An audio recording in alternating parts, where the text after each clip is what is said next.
Gentlemen, let me now invite the floor for questions. Yes, certainly.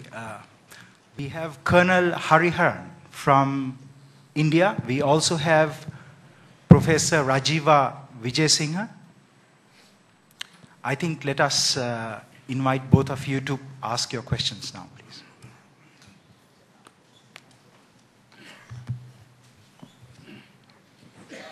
I am actually intervening. I know you are all hungry because General Pires last night told me. Not only that, my wife had been telling me not to intervene. And I had served under 19 generals who had told me many times. And since he said I am intervening. But I would like to flag 3 points. Actually, it's not a question, but it is ideas for you to this learned audience and speakers who made very profound statements to examine. One is human rights in the dynamics of change in national security. The world has changed since I fought the wars, 65-71. Human rights is a political compulsion. Armies must understand. Basically, armies are in the business of violating human rights because we are disposing of guys who are our enemies, who has a right to live. So, armies, I have realized in India, I have investigated a number of human rights violations. Indian Army has made it an article of faith. There were 2,300 and odd complaints in J&K.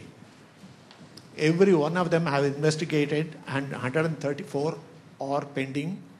It is no disgrace to the army. That soldier must realize our soldiers come from societies where feudal systems are prevalent and human rights is not the top class. So I would suggest that we should boldly face this issue.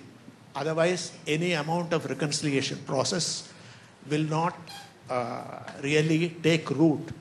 I am glad that General Katoch also raised this point. The man must see justice is prevalent. One thing we adopted in J&K is to have open court-martial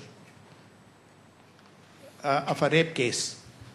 And secondly, the second aspect is on the neighboring countries. One thing I have noticed, I know Sri Lanka fairly well, I have noticed is do not look for conspiracy theories because you are immediately putting foreign countries us and they. You require all the countries to chip in and give their best so that your reconciliation process becomes smoother. One of the reasons why Sri Lanka succeeded was it was particularly US, European Union and India wanted terrorism to be eliminated from South Asia. So they made it possible. And I am sure the President also had recognized, President of Sri Lanka, this aspect. And we want this to continue. So do not put us and they. It is a political matter, I agree, not subject for this seminar. But it is a very important aspect when we make a macro plan. And last aspect is the question of ownership. Now, when a country wages counterinsurgency war or counter-terrorism war, it is trading time and space. It is sparing development time to regain territorial space, and army is involved. Once this is over, the war is over, again time and space is there. So the space must be vacated by the army. The government, it is the prime responsibility of the government to take over development. And that requires ownership of how it is done. Army is part of the government, I agree. But it is not a substitute for the government machinery to take on development. People must see the government working. not the army alone working. So, in India we have seen in the Naxalite operations, which are not really in the same category. They are on a decentralized scale. This is one aspect we have noticed. And I have taken part in operations in Northeast. This is one aspect where we succeeded in Nagaland also. And where we are not succeeding in Maoist affected areas. So at some stage, the army should detach itself. This is my personal view. So that people realize that this government is our government. It is working there. And we are voting for this government. So some sort of a time plan must be there. This is my submission. Colonel, thank you very much. May I now invite Professor Rajiva Vinay? Yes. Yes, certainly you may do so. Secretary Defense will respond to your question. I think some of your comments are very valid, but the problem is most of the time when outsiders come and comment, they do without proper understanding of the ground realities. I think your case also the same. Seeing is believing. I think you must go and visit these areas. This is what happens when especially the outside, the international community especially, comment on some of these aspects. It's the ignorance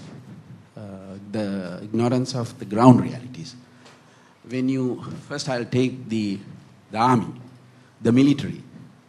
In my speech also I have explained how we have come out of day-to-day involvement in administration. And most of the development work in northern province is done by the civilians, that the military only assisting.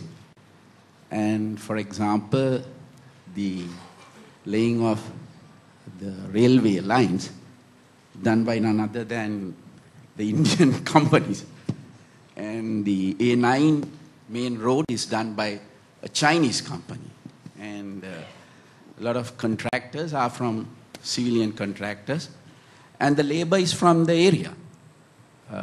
So it's not that the military is doing everything in that, not that we are taking the opportunities of the civilian companies or the opportunities given to the people in the area.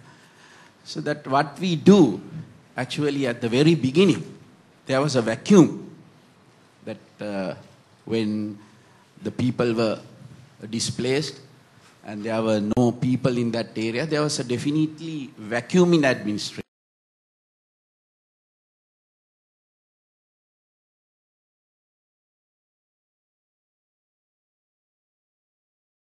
Day-to-day law and order is completely with the police. That's the civilian counterpart of the government. So it is only, there are certain things that the military can help throughout. For example, doing in, I don't think anybody could have done the demining so fast.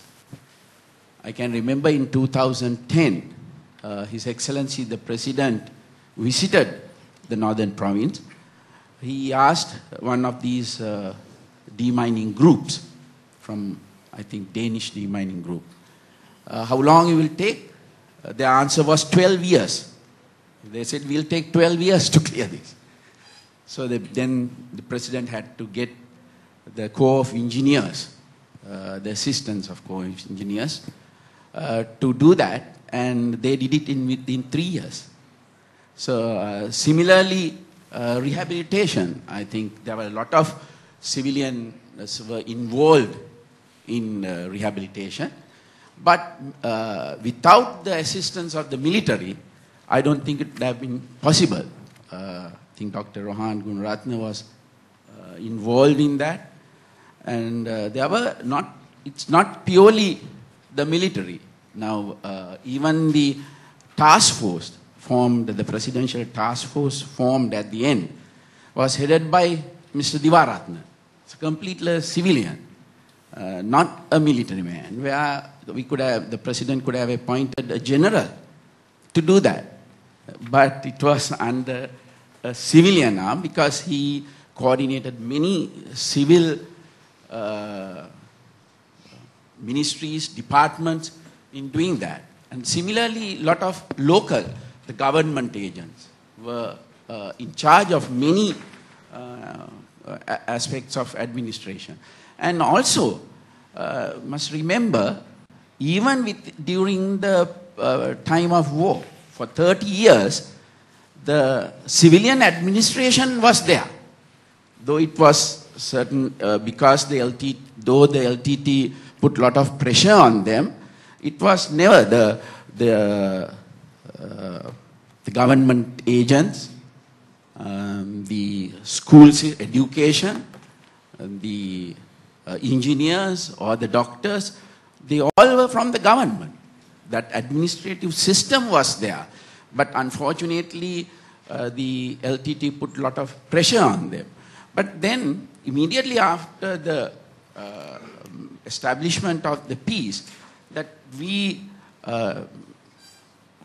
gave that power to the civil administrators to do all these things, so that the administration is done by the civilian administrators. So it's not that, though the people say that the military presence, that's not the actual, the ground reality is not that.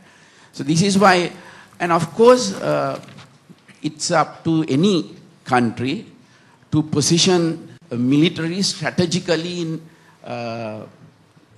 important places, because ultimately it is the responsibility of the military to ensure the peace and stability and security of the country.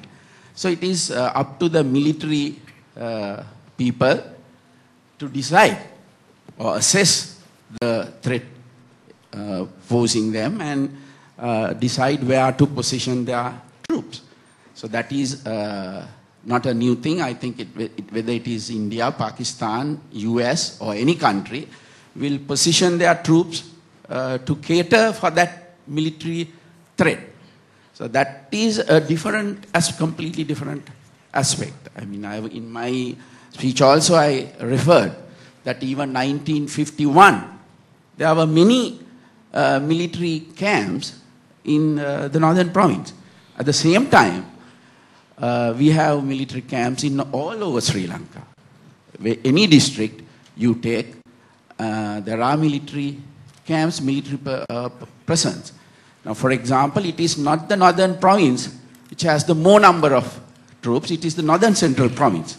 North central province has more troops than the northern province, because most of our camps are in Anuradhapura area.